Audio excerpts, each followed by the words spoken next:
harapan ng tao. Kami hindi tanga sa mga kalokohan mo. Ang iyong kapangyarihan ay para sa bayan. Basta kalan, ang pangalan laging naninidigan. Huwag mong gamitin kahirap. Yun, good day sa inyo lahat at welcome sa ating YouTube channel. Eto na nga, pag-usapan natin to. Itong mainit-init na banat ni Fiscal EJ kay Atty. Libayan. Etong bangayan maneuver, hindi joke lang. Basta ito, kinontent na to nila kayo ni Teacher Mark, no? Sausawan na lang natin. Kasi parang alam mo yung gustong kahit man lang makaisa man lang. Kahit 3-0 na, 'di ba? Gusto pa ring umisa, putik yan. Naka 3-0 na. 'Di ba? Proud na proud sila doon, 'di ba? Kaso wag na daw pag-usapan. Pero 3-0 na. Tapos gusto pang umisa. Kaso nga lang sablay yung sablay eh. Anyway mga master, no, simulan na natin to. Pero bago tayo magsimula, syempre shoutout sa inyo lahat, no. Ito, panoorin natin tong video ni Atty. Libayan, no. Actually, kinontent na to ni Kayo tsaka ni Teacher Mark, no. Sausawan na lang natin. Anyway, panoorin natin si Atty. Libayan. Okay. Fabri. Fabri. Ano yung rights ng mga tao? Aha.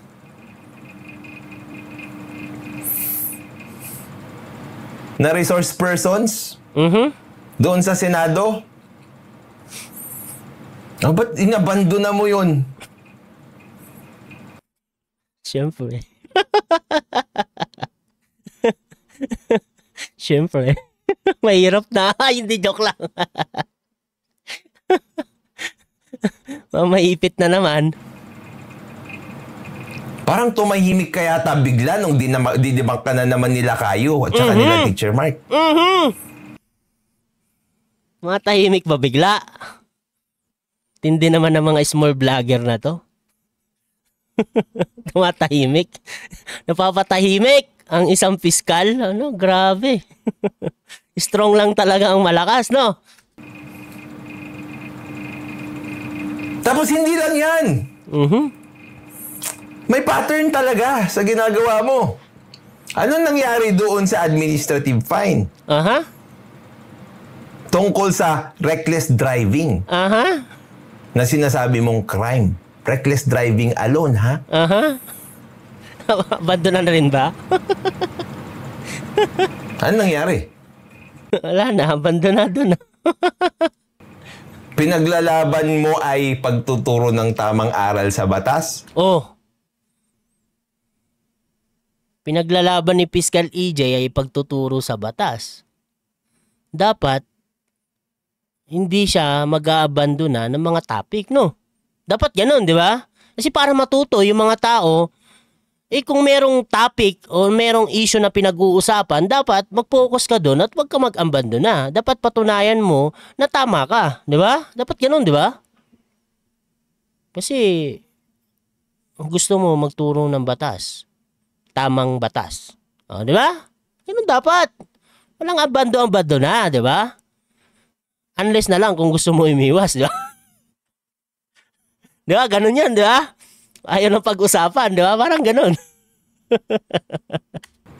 Mamaya nating banggitin yung bangayan maneuver. Bangayan maneuver. Huling panghambalos natin yun. Dito muna tayo. Tulad ngayon, may nagtimbre sa akin kung saan may nagsabi di umano na hindi grave scandal ang pagsesex in public places dahil wala daw kasong grave scandal. At dahil wala daw kasong grave scandal, violation lang daw ito ng Safe Spaces Act. May link ka ba ng video ba doon, Rani Boy? Matignan ko nga, baka naman mali ang pagkarinig nung nagtimbre sa akin. Tama yun. Tama yung nagtimbre sa'yo. Nagkamali nga ako doon. Inamin ni Atty. Libayan na nagkamali siya doon. No? Ito kasi yung video na yan ni Fiscal EJ. Meron siyang content eh. Ito. Ay, hindi pa yan. Mamaya pa yan. Ito muna. Ito muna. Naaangasan ako sa intro dito ni Fiscal EJ. Naaangasan ako eh. O panoorin niyo yung intro ni Fiscal EJ.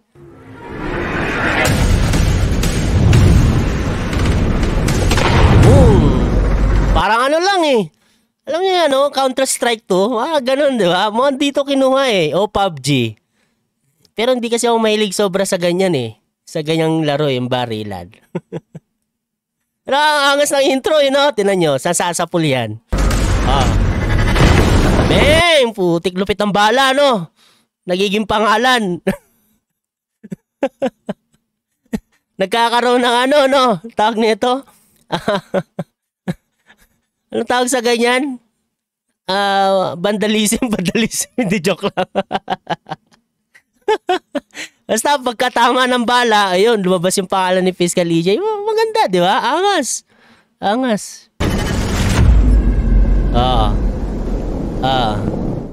Di ba? Good day sa lahat, si Fiscal EJ po ito. Kanina may nagtimbre sa akin na di umano sinabi raw ni Attorney Libayan in one of his live streams na walang kasong grave scandal. May nagtanong kasi sa kanya kung grave scandal ba ang pagsisex in public places. At heto ang sagot niya. Tingnan nyo to kung paano pinutol yung video Pagsesex po ba sa public places ay grave scandal? Hindi po, wala hong kasong grave scandal. Wala hong kasong grave scandal. Wala hong... Ang ganda pa ng ng sound effects Talagang effort effort na effort effort na effort sa scrutiny. Alam mo, kinontent din ako nito ni scrutiny.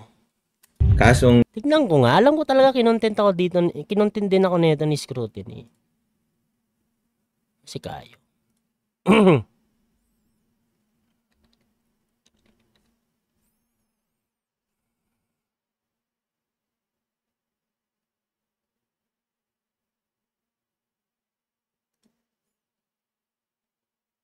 Tinag niya ba to? Hindi kasi ako nakasubscribe dito kay Scrutiny na to eh.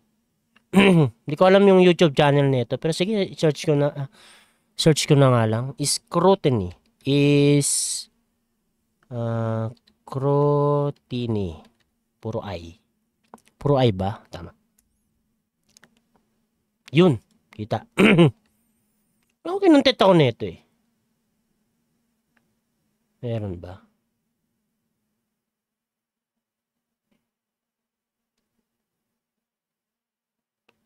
Wala ata. Pero alam ko kinuntit ako nito eh. Alam ko meron eh. Nagbura ba to? Alam ko talaga kinuntit ako nito eh. Yung patungkol ata sa death threat, yun ba yun? Hindi ko... Si Scrutiny ba yun? Anyway, no? Anyway. Basta. Anyway, tuloy na natin to. Grave scandal. Wala hong kasong grave scandal. Pwede rin yung sa Safe Spaces Act yan. Yung pagsisex sa public places. Yun. Pero wala hong kasong grave scandal. Alarms and scandals siguro yung iniisip nyo, pero hindi ho alarms and scandals yun. Malinaw ang sinabi niyang walang grave scandal at ang pakikipagtalik daw in public ay nagpo-fall under the Safe Spaces Act. Ito lang maano natin dyan. Kung ikaw ay hindi mo alam yung tunay na nangyari at napanood mo lang itong video ni Fiscal EJ, talagang maniniwala ka na talagang mali naman talaga si Atty. Libayan, inamin naman niya eh. 'Di ba? Pero ito nga yung point dito eh. Bakit nyo kailangan putulin lang dyan yung video? 'Di ba? Yes, nagkamali nga si Atty. Libayan, pero kinorek siya dyan ng isang kabatas at yun, kinorek niya yung sarili niya. 'Di ba? Umamin si Atty. Libayan, nagkamali siya. Humingi nga siya ng patawad eh. Pero ito lang yung maano natin kasi dyan eh.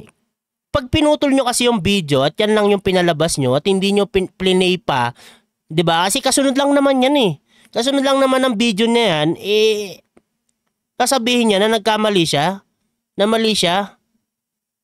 Di ba? Bakit pa kasi pinutol? Ito kasi yung ano natin yan, bakit kailangan yung putulin? Kasi kung ikaw ay hindi nanonood kay Atty. Libayan at hindi mo talaga alam yung tunay na pangyayari yan sa video na yan, syempre, ang lalabas talaga, maling-mali si Atty. Libayan at nagtuturo lang siya ng mali. Di ba? Bakit ganon? Yun talaga yung ano dito eh, bakit ganon? Bakit kailangan yung ganon? Bakit nyo kailangan gawin yung ganon? Gusto nyo lang ba talagang makapuntos?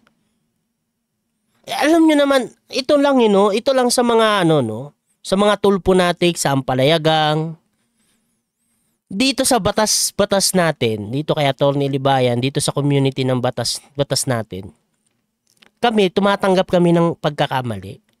Ako especially, nakorek ako ni Nico David, no? Kung sino man nakakatanda nito, kinurek ako ni Nico David patungkol dun sa motion for reconsideration. Ang sinabi ko lang kasi, motion for consideration. O itong si Nico David, di ba? O, kinontent ako. At sinabihan pa ako na mag-research muna ako para hindi daw ako nagkakalat dito sa SOCMED. Inamin ko yung pagkakamali ko doon. Mali ako. Inamin ko naman. Nag-sorry pa nga ako sa kanya. Sabi ko, sorry. Medyo mahina ang hearing comprehension. Yung motion for reconsideration, naging motion for consideration. Yun lang naman yung sa akin. Di ba? Yun lang yung pagkakamali ko. Di ba? Pero inamin ko, mali ako doon. Mali naman talaga ako doon. Kasi dapat naman talaga, motion for recon, motion for consideration ang sinabi ko, di ba? Yun lang, inamin. Ganoon naman kami dito, tumatanggap kami ng pagkakamali.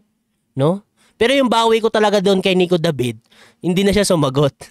Kasi di ba, sinabihan niya ako na mag-research muna bago mag-content para hindi nagkakalat sa SOCMED. Di ba? Ang bawi ko sa kanya, si Rapi Tulfo, sabi ko, kay Rapi Tulfo, sabihin mo din yan na mag-research muna bago magpabida sa Senado. para hindi nagkakalat. Kasi sa kanya, yung reclusion perpetua ay kaso. Ayun, hindi na sumagot eh. Yun lang naman yung bawi ko. Kasi hindi ko naman talaga to kinukontent si Nico eh. Inontent ako eh. Content ko din siya, di ba? Pero, mayaw na eh. Pero yun na nga. Kami dito, umamin kami ng pagkakamali. Namin, nagkamali kami. Yes, nagpapatama naman kami. Pero ito lang, no? Hindi naman yung sa point na yung tama, di ba? Gusto pang gawing mali. At yung mali, pilit ginagawang tama. Hindi ganon. Pag mali talaga, aminado na kami, mali kami. Ganon kami dito. Tumatanggap kami ng pagkakamali. Humingi kami ng sorry. Nagkamali kami. Pero ibang usapan na yung mali na ginawa, gusto nyo mag-sorry kami doon. Ibang usapan yun. Alam nyo na yung ibig ko sabihin. Huwag na natin pag-usapan yun. Basta hindi kami magsusorry doon. Pero ito lang, tumatanggap kami ng pagkakamali dito. Kaya sana naman kung gagawa kayo ng mga video nyo, wag naman sanang ganyan. Diba?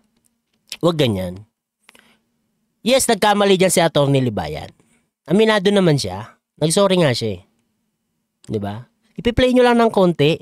Wag nyo nang putulin. Wag nyo nang ipalabas na talagang itong si Atty. Libayan ay nagtuturo lang talaga ng mali. Hindi ganon. Dito nag-aaral tayo. Sabay-sabay tayong mag-aral para sabay-sabay din tayo matuto. Diba? At dito tinuturuan din, no, kami na tumanggap ng pagkakamali. At pag nagkamali ka, mag-sorry ka. Ganon dito sa amin. Pero yung ganyang klase ng galawan, hindi yan tinuturo sa amin. Walang ganon dito. Wag ganyan. Hindi maganda yan. Napuputulin mo yung video para lang sumang-ayon sa'yo yung pagkakataon na para maging tama ka. Wag ganon. dirty tactics yan. Hindi yan maganda. Okay? O, tuloy natin to. Pero ano ito? Ano ang sinasabi sa revised penal code? Kulit. Sino mahilig dito ng movie recap? Ganyan yun. Scrutiny naman. Ganyan yun eh. Ganyan yung yun eh. Yung AI voice yan eh. Mahilig ako dyan. Yung movie recap. Kasi minsan tamad ako manood ng mga mahabang movie. Kaya ang ginagawa ko, nire-research ko na lang sa movie recap. Kasi yung mga 2 hours na movie, nagiging 15 minutes na lang.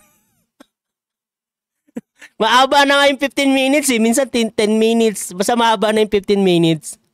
Yung 2 hours na movie, magiging 15 minutes or 10 minutes. Tapos agad. Puro mga lang ang pinapakita. Yung extreme moment.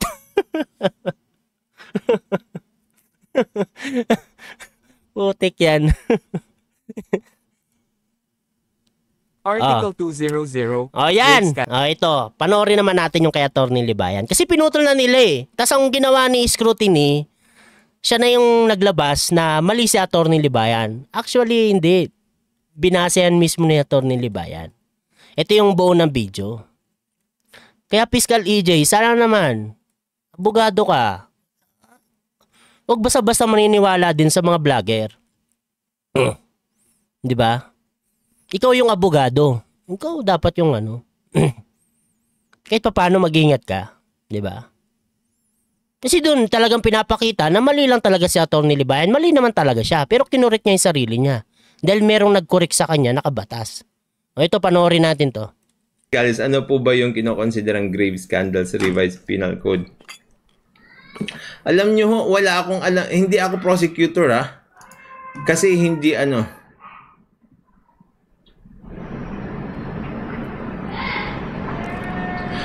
okay. Sorry. Ito yun. Meron pala. Sandali Yeah, balik lang natin ng konti. Tingin ko... So si Carlos Gales, ano po ba yung may included Dennis? Pero hindi naman pwede yun. I think mga information tungkol sa kanila, no? Ilabas na lang ng ilabas yung mga sila doon sa Data Privacy Act. Kasi they are still hindi ata kasali sa civil interdiction yan. I think pwedeng exercise. Wait lang. Balikan nga natin yung video ni Scrutiny. Ano ang sinasabi sa revised? Wala hong kasong grave scandal. Kasong grave scandal.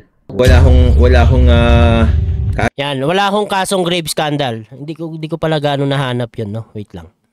Saan ba yun? Siguro mahaba na tong 35 eh.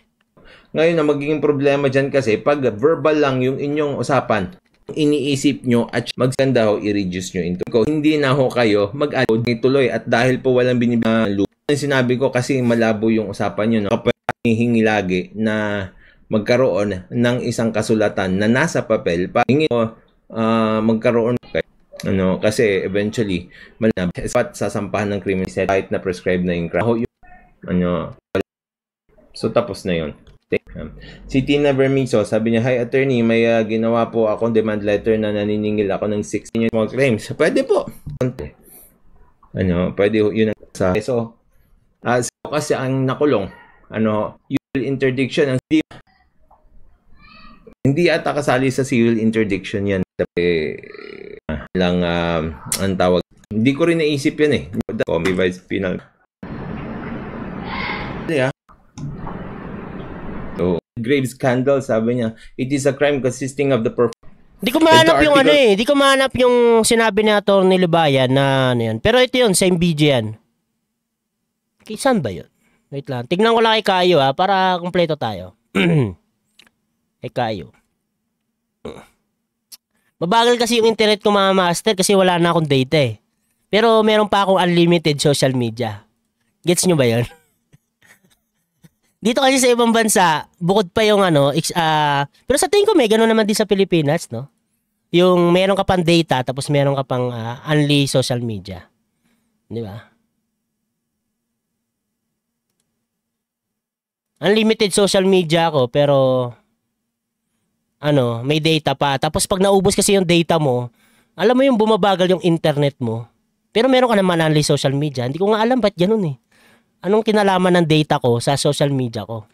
Nadadamay yung yung alam mo yung speed. Pero pag may data ako, ibang-iba yung speed ng internet ko kaysa sa walang data. Basta ganun. Yan. Medyo mabagal eh. Mabagal yung Ito. Plinay kasi ni Kayo eh. Ba? Oo nga. The scandalous act affect public. But anyway, mga master, hindi talaga naglo-loading talaga ng gusto eh. Oh. Tapos grave scandal nga yung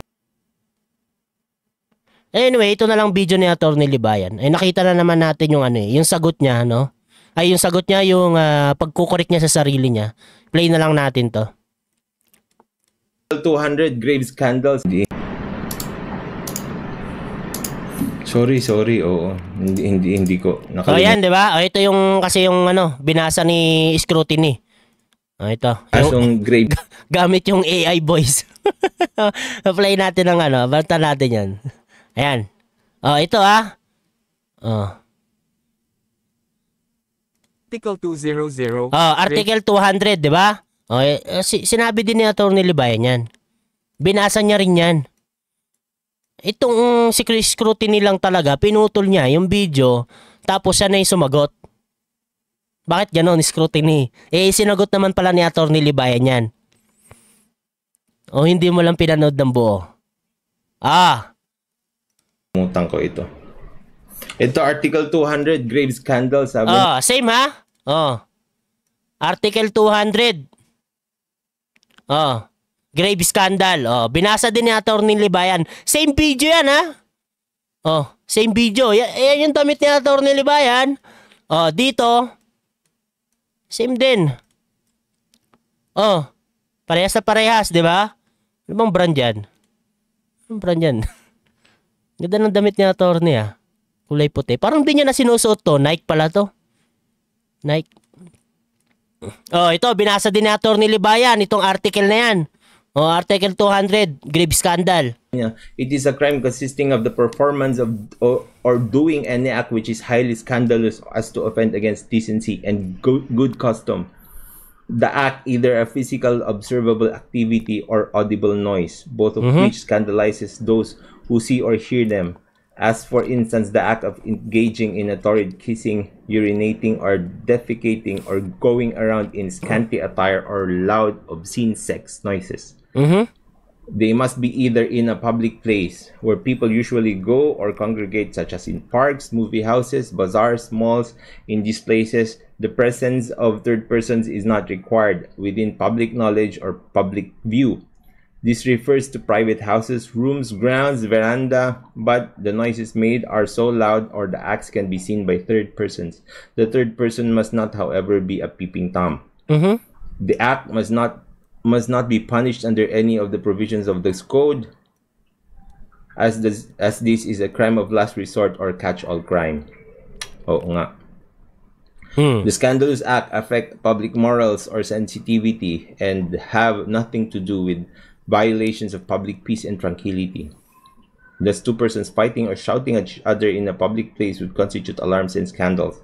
But when the same two persons engage in a striptease contest in full view of people, the act would be grave scandal. Yan. Article 200. Catch-all phrase daw ito.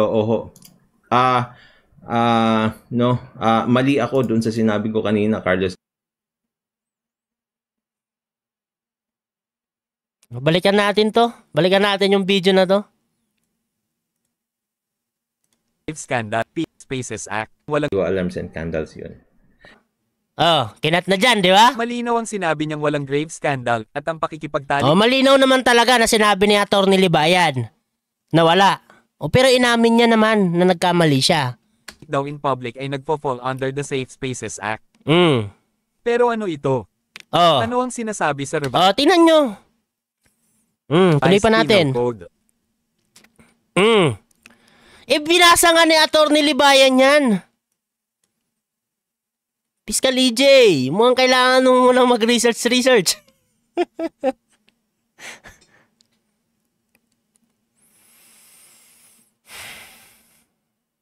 Ito lang, Ito lang ang masasabi ko talaga dyan. Kung gusto nyo talagang maka-score kay Atty. Libayan, I think, pursigihin nyo o kausapin nyo na si Rapi Tulfo na madaliin na yung cyber libel.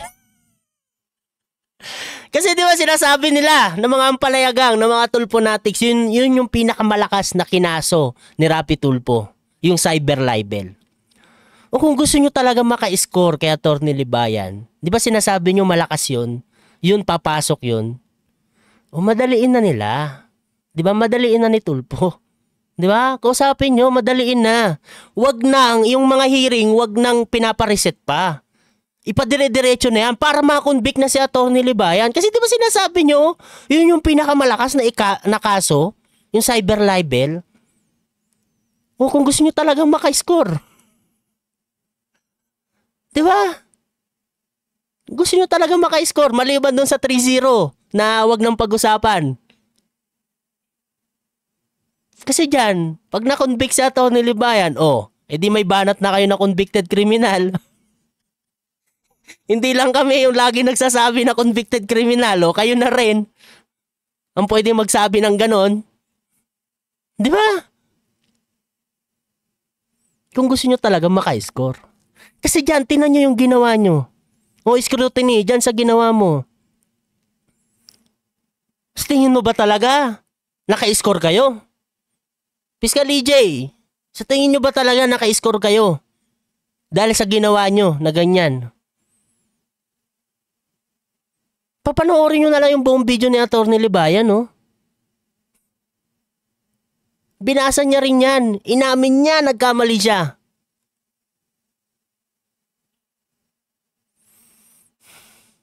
Pero bakit ganyan? Bakit kailangan gawin pa yan? Anong point nyo? Ipakita na mali si Atty. Libayan? Ganun lang ba yung point? Tinama naman niya yung sarili niya after nyan. Kasi merong kabatas sa kanya na nag-correct. At humingi siya ng pasensya na nagkamali siya. Pakinggan nyo. Mahirap talaga sa inyo Di ko talaga maintindihan. Ano ba talagang pinaglalaban nyo?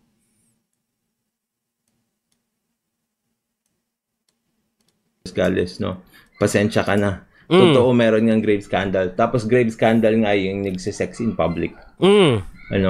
Kasi nga,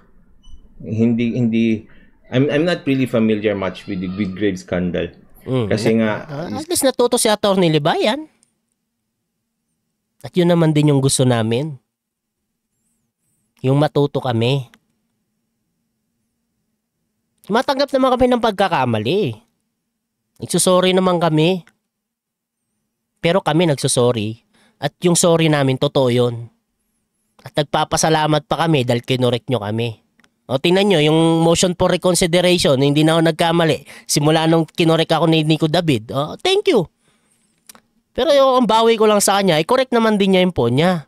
Na sana humingi siya ng sorry, si Rapi Tulfo. Kasi, di ba, ang lakas pa ng sinasabi niya doon sa Senate hearing patungkol doon sa hazing, nakakasuhan ng reclusion perpetua. Di sana sabihan niya rin si Rapi Tulfo.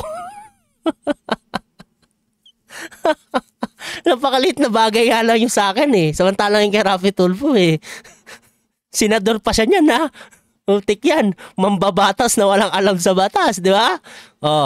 Di ba malala yun? Yung mga Tulfonatics na tatanga-tanga di maniniwala sa kanya. Nanghingi ba siya ng sorry doon? Di ba hindi? Kinurik niya ba yung sarili niya doon? Wala. Yung reclusion perpetua niya, kaso. Sabi niya doon, catch-all phrase siya. Dapat walang, it doesn't involve any crime, any other crime, that is punishable by the revised penal code. Magiging grave scandal siya. So yun, grave scandal nga.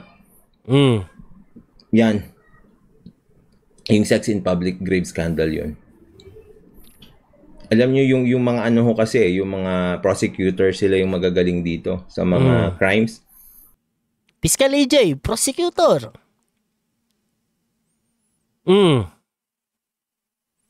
Alam ko naman, Fiscal EJ, alam mo yan.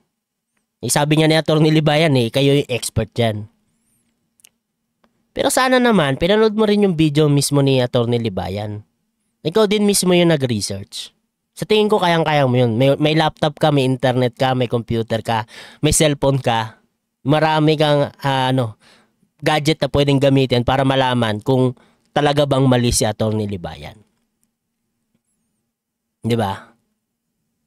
Mali naman talaga. Yung point na yun, mali naman talaga. Pero yung point na tinama niya yung sarili niya, di ba? Bakit hindi nyo man lang sinali? At parang pinalabas nyo lang dyan sa video nyo na talagang wala, maling-mali lang talaga si Atty. Libayan. Walang nangyaring pagsusori man lang. Walang ganon. Wag ganon. Kasi ako, naguguluhan na ako kung ano ba talagang pinaglalaban nyo Nasa tama ba talaga? Ganon naguguluhan na ako sa inyo Hindi ko alam talaga kung ano yung gusto nyo Di ba? Sinasabi nyo, nagtuturo lang naman kayo ng batas, pero tama ba yan? Ganyan ba dapat ang pagtuturo ng batas? Fiscal EJ, alam ko naman. No, hindi mo ko pinapanood. Di joke lang. Ay, sa tingin ko, hindi mo ako pinapanood. Pero ito lang, shoutout lang. Humingi ka lang ng sorry. Kasi alam ko naman, dito sa part na to, kahit sino naman ang tanongin natin, nagkamali ka dito. Kasi nga, naniwala ka kagad dito sa vlog nito ni Scrutiny. Putol At pinalabas lang ni Scrutiny dito na mali si Atty. Libayan, tapos siya ay nagtama. Pero, hindi nyo pinanood yung buo. Na, tinama naman ni Atty. Libayan yung sarili niya. Kasi nga, tinama siya ng isang kabatas at nanghingi naman siya ng pasensya.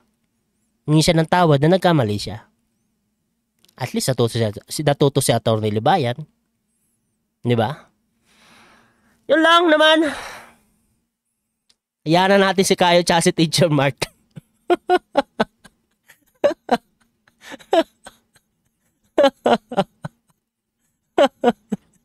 Pero yun, tumatanggap kami ng pagkakamali dito. Tumingi kami ng pasensya.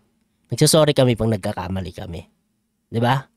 Pero sana i-shoutout nyo din si Rafi Tulfo dahil ang daming maling ginagawa nun. Sana naman mag-sorry siya at itama niya yung pagkakamali niya. Anyway mga master, hanggang dito na lang tayo at maraming salamat sa pagsama sa ating video, no? Ingat po kayo palagi. God bless you po sa inyong lahat. Paalam po. Huwag mong gamitin kahirapan ng tao. Pamilin kita nga sa mga kalokohan mo. Ang iyong kapangyarihan ay para sa bayan. Basta kalan ang pangalan, laging naninindigan. Huwag mong gamitin kahirapan ng tao. Kami hindi tanga sa mga kalokohan mo. Ang iyong kapangyarihan ay para sa bayan. Masteralan ang pangalan, laging naninindigan. Huwag mong gamitin kahirapan ng tao. Kami hindi tanga sa mga kalokohan mo. Ang iyong kapangyarihan ay para sa bayan. Masteralan ang pangalan, laging naninindigan. Pili-pili igising sa himig ng katotohanan. Tititig at lalaban sa pang-aabuso ng kapangyarihan. Huwag mong akalain kami mananahimik lang. Ang bawat salita mo aming haharapin ng may tapang. Mga inaapi ngayon na sa bawat post of vlog kami nagkakaisa. Mga maling gawa inyong ipihina ay pulo na ang boses sa lahat na laban kasama.